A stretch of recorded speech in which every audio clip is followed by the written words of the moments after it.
Hello, and welcome to Around the Political World with John Rothman. I am your host, John Rothman. If you're a fan of the show, make sure to hit the follow button on the top right of Apple Podcasts, Spotify, or wherever you are listening at this very moment. When you hit follow, leave a review or share an episode with a friend. It helps other people discover the show, keeps us going. As I like to point out each and every day, it expands our base. It's Friday, and so I'll give you my commentary, and then we will go directly into question and answers. And as Gogo Zoger commented to me as she assembled the questions, boy, do we have a great selection this week. So let's begin with the summit. I told you the other day that summit was a term coined by Winston Churchill. Churchill thought that when you sat down with a foreign leader, you might achieve something. Sometimes you would, sometimes you wouldn't. But the idea was to sit and talk. Well, that's what happened in China. But let's be clear about what happened. First of all, the final communique did not mention Taiwan. We know that Donald Trump, on the way back from China to the United States, was asked about the arms shipments for Taiwan and whether or not they would, in fact, be delivered. His answer was, I'll decide. I'll make up my mind, and that's what we'll do. And of course, he's absolutely right. But now I want to be clear. The American support for Taiwan and its ability to function is clear. Ever since the Shanghai Communique, issued after Richard Nixon completed his trip to China, there has been a clear sense that America would come to the defense of Taiwan if there were an invasion. There is an ambiguity now. And one of the things Donald Trump said is, we don't need another war. So, will there be another war? Will the arms be conveyed directly to Taiwan? What does China think of all of this? And what are the implications for the people of Taiwan? Formosa. This is a serious question, one that deserves to be asked, and ultimately, and I've said it now repeatedly, the ultimate decision maker is only one person, Donald J. Trump. The power of the President of the United States is clear. Now, here's the question. What if Donald Trump decides not to send the arms shipments to Taiwan? That would send a signal to China that if they wanted to proceed with an invasion, there would be no resistance on the part of the United States. Am I wrong? You tell me. All of the indications are that Donald Trump is holding his cards very close to his chest, that he's not sure what he wants to do. And I was surprised, absolutely stunned, that nowhere in the joint communique was there any mention of Taiwan. They could have simply used the language of the Shanghai communique, which acknowledged the problem. But, well, this is the world in which we live. Donald Trump also is working very hard on the question of Iran and the question of whether or not the Strait of Hormuz will be opened again. That is something China wants and is willing to work with Donald Trump to achieve. But we don't know what they will do, how they will do it, what the direction will be. We only know this. Iran does not take the United States seriously in terms of being a negotiating partner. What Iran wants is something the United States will not deliver. And that, my friends, you all understand, is Iran controlling the Strait of Hormuz. This is a highly complex, difficult problem. And Donald Trump is juggling balls in the air. Let me tell you my own view. First of all, we should support Taiwan. The arms shipment should be sent. Second of all, we need to understand, and I think Donald Trump does, that Iran is not going to be flexible. It appears to me on this date that inevitably the United States and Iran will emerge in another armed conflict. I don't see any way to avoid it. And Donald Trump said again on his way back from China that if that happens, the United States will act.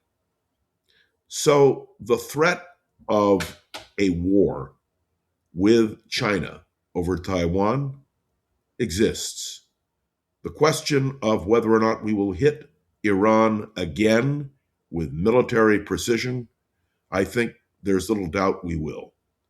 I could be wrong, but if you just listen to the rhetoric and you listen to the direction of the conversations, it seems to me that is where we are headed.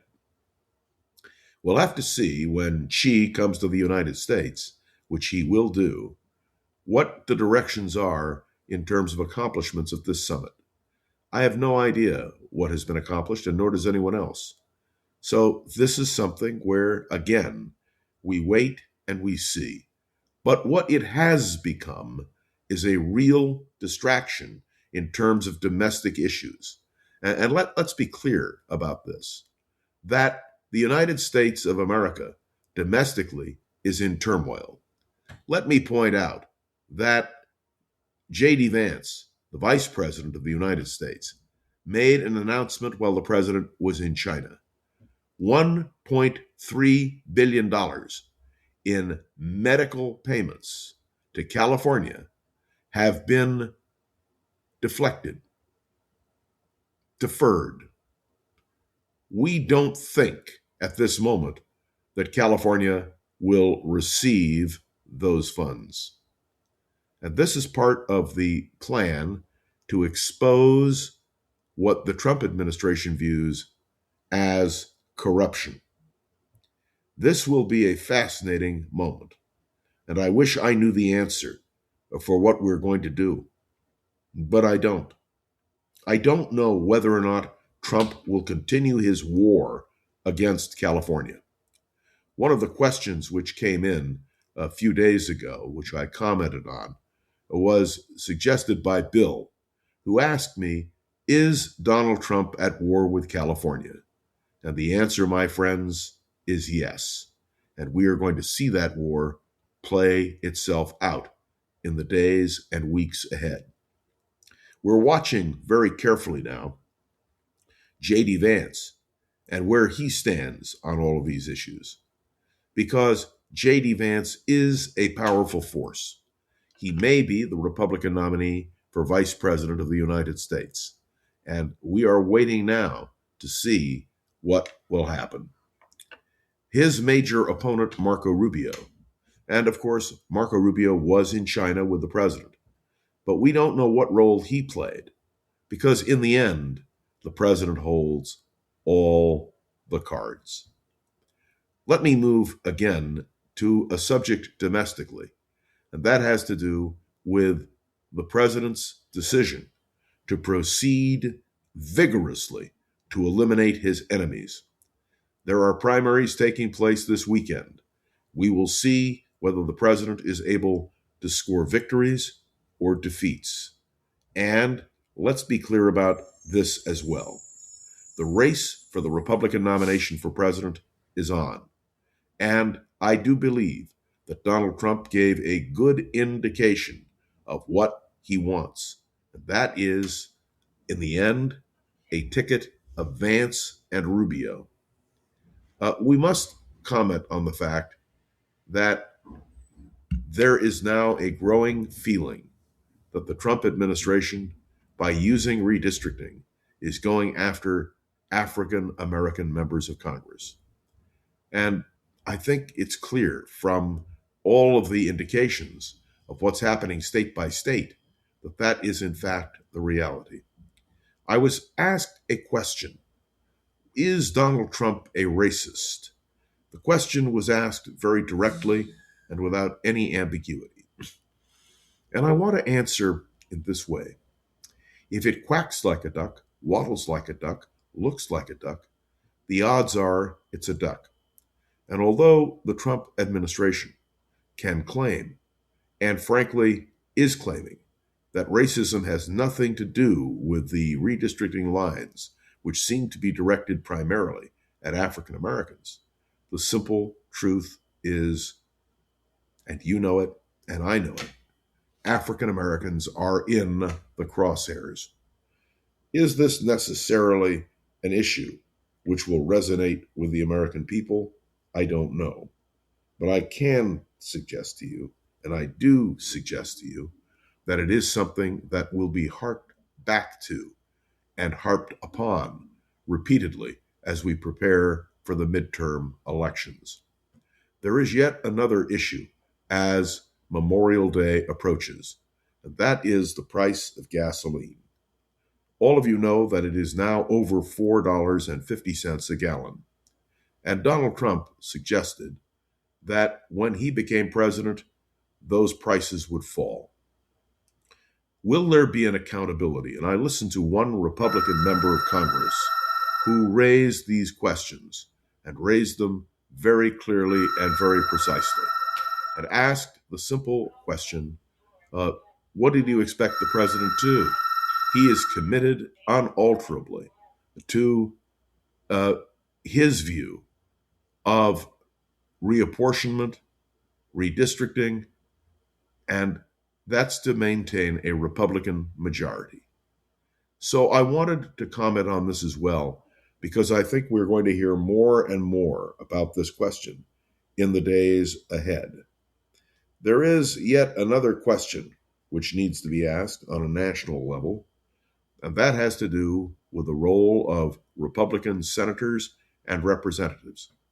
If the Republicans control the House and the Senate, which is possible after the November election, what will the implications be for America? What will it be for the presidential campaign of 2028?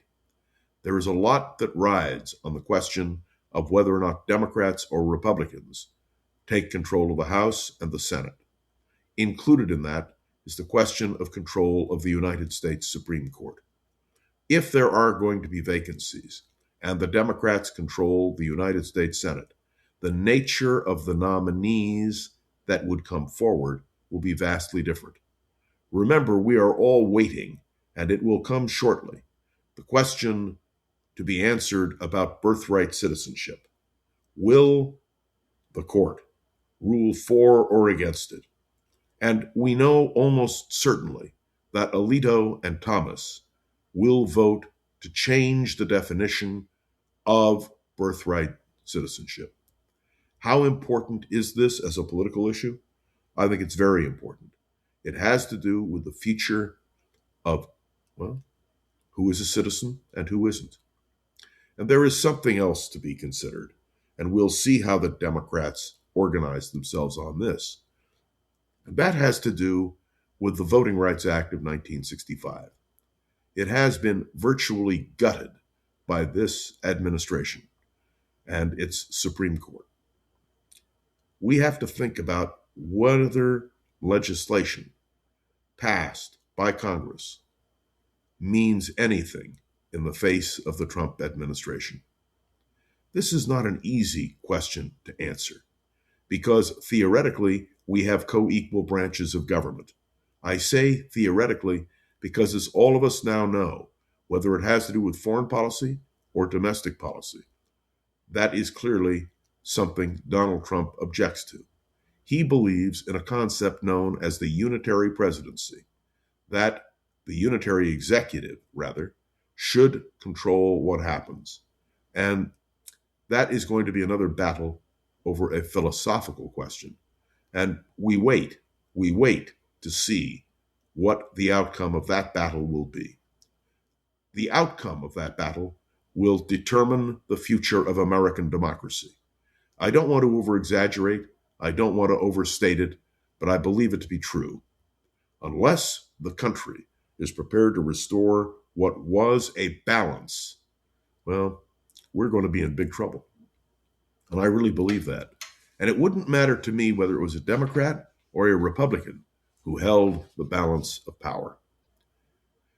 All right, we've covered a lot, and now we want to go to question and answers. But first, let me thank you for tuning into another episode of Around the Political World with John Rothman. I do want to hear your thoughts on today's episode. You can write a review on Apple Podcasts, drop a comment on YouTube or Spotify, and click any of the links to the show notes to connect with me on social media. That includes more questions, which we welcome. Let me be clear. It is important for you to share this episode and other episodes with friends and colleagues so we can continue to grow and expand. I want to extend my thanks as we now proceed to question and answers to the advertisers who now support us. This helps us to create more opportunities for Around the Political World with John Rothman, which of course is our goal. Now, Gogo Zoger, the wonderful producer of this podcast, has submitted the questions that you have sent. So let me give them to you now. Tim M. asked, is it a cruel irony that Clarence Thomas' immediate predecessor was Thurgood Marshall? Thomas occupies the seat once held by Marshall, but their legacies are polar opposites. Tim, you're absolutely right. No question about it. And when you talk about racial politics, let me remind you that the reason that Clarence Thomas succeeded Thurgood Marshall is because George H.W. Bush decided a black man should be replaced by a black man. The fact that their views are polar opposites is absolutely true. Remember, Thurgood Marshall was a classic American liberal.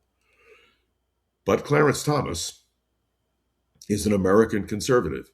Some would call him a classic.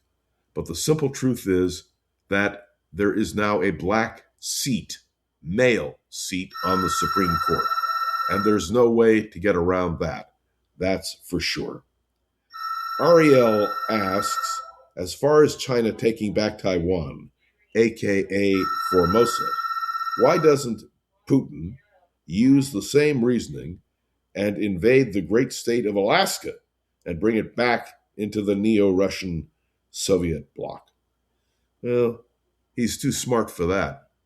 He's not going after Alaska, but I'll tell you what he is going after. He is going after Ukraine.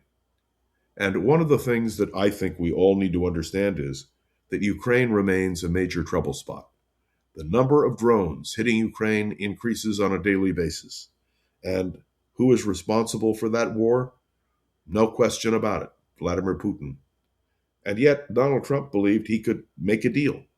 Well, just as the case exists with China, just as the case exists with Russia, it appears that Donald Trump's deal-making is not working. It's not effective. Kathleen O. asks, you have always been against term limits, age limits, and expansion of the Supreme Court. Is it clear now that the court does not represent the country? It is partisan political.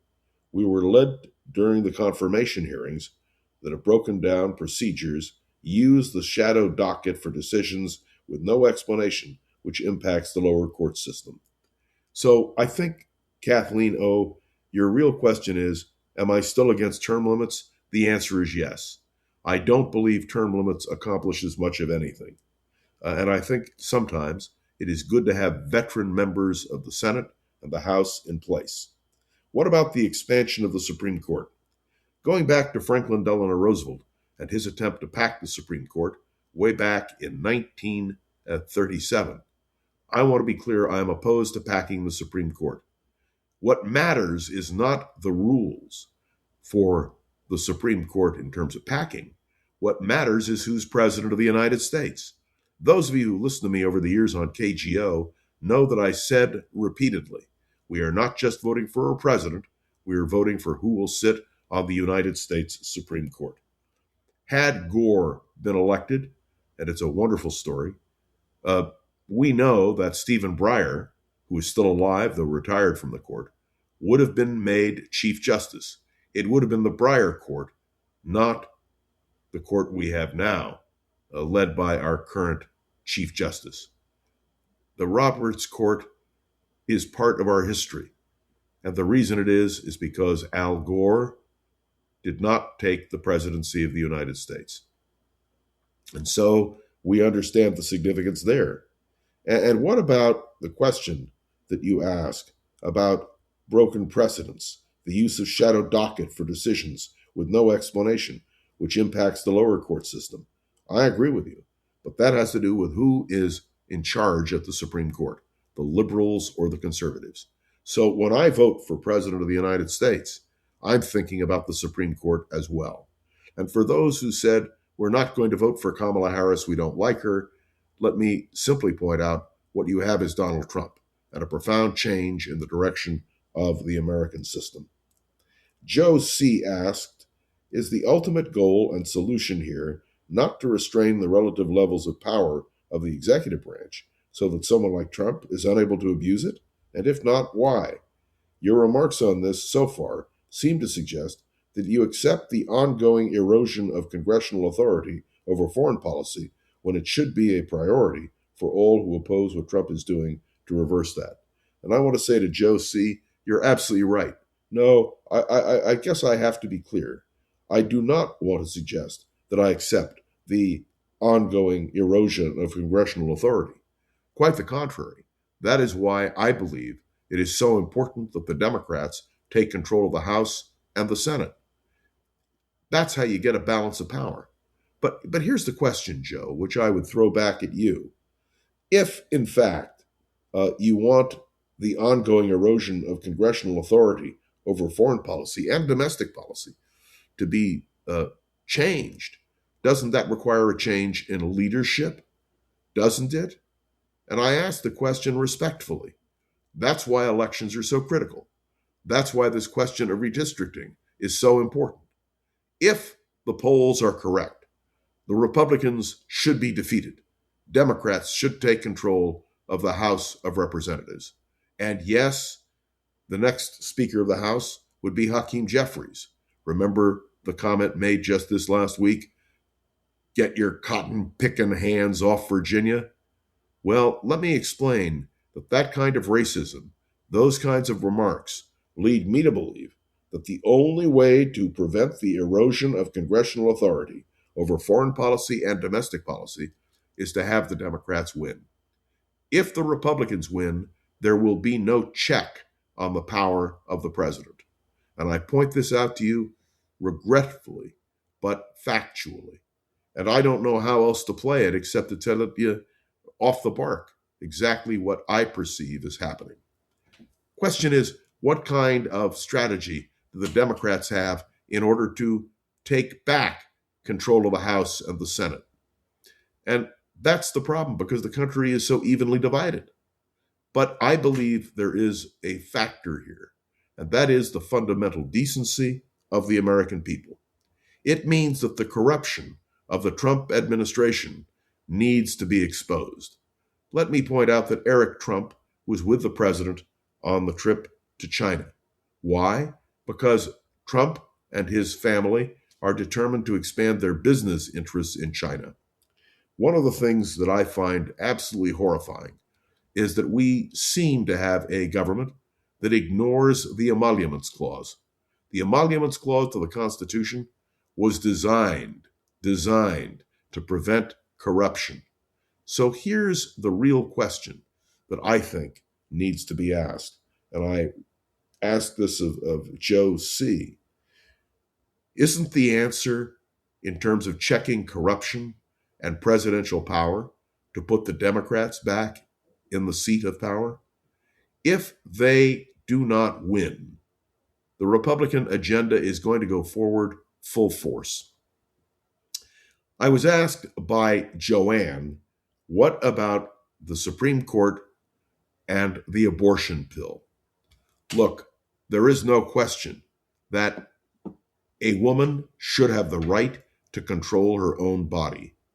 But I want to tell you a simple fact, and that is when the phone lines died in the middle of the night when I was on KGO, one of the issues which ignited discussion was the question of abortion, the right of a woman to choose. I say this to you respectfully, but I want you to understand the fact that Roe v. Wade was struck down, and the fact that Donald Trump announced prior to his assuming the presidency in the first term that he would put justices on the court who would strike down Roe v. Wade, says it all. I repeat what I said a few moments ago. We don't just elect a president. We elect the man or woman who will nominate justices for the United States Supreme Court. And the Supreme Court clearly plays a vital role. Now, Max asks me a very direct question. Can the president defy the Supreme Court? And the answer is yes. A president can simply say no. Now, I worked for Richard Nixon, and Nixon understood, whatever you think of Nixon, the constitutional process. He understood that once the Supreme Court ruled on the question of his tapes, that he had to release them. He had no choice. But I have a question for all of you. If Donald Trump were confronted with such a situation, do you believe for a moment that he would concede the Supreme Court's final decision as being final? I don't think so. I think it is clear that the Trump administration would proceed to defy the United States Supreme Court. And the next question you have to ask is, what is the response if that were to happen? And the answer is, when a president clearly violates the law, the only answer is to impeach in the House and convict in the Senate. But given the nature of the Republican Party today, unless the violations were so egregious, well, it's clear the Republicans are going to roll over and do nothing. That is something else that needs to be considered. And I answered this question that Joy posed quite a while ago. Is there a recourse if the president defies the Supreme Court? And by the way, this was also raised by Trish, who wanted to ask me the same question. When you have a president in defiance of the court, what can you do? And the answer is, go to the ballot box, vote, make sure that the president is stopped by the Congress and by the voters. So I want to conclude this question and answer session by saying a lot rides on the election, and we will be analyzing both the races for the United States Senate and the races for the House of Representatives in the days and weeks ahead. June 2nd is the California primary, and in November, there will be a national election. And the question becomes, although that election is state by state, who will hold the levers of power, the Democrats or the Republicans? If the Republicans hold the levers of power, all bets are off because there will be no restraint on this president. If the Democrats control the levers of power, there will be restraints. It won't prevent a president from issuing executive orders, but it will provide at least a check and a balance to a degree. All right, we've now had all of our commentary, including our question and answers for this Friday. I'm waiting with anticipation what will happen this weekend. The president back from China, what he will say about foreign policy, the question of redistricting, the question of the election results that will take place Saturday and next Tuesday.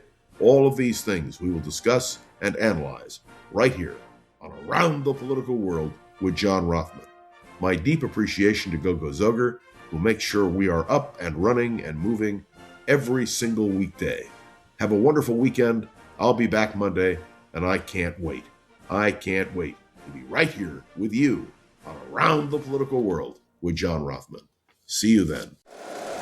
If you like the show, please take a moment to rate, review, and subscribe. It really does help the show to grow. Thank you for listening.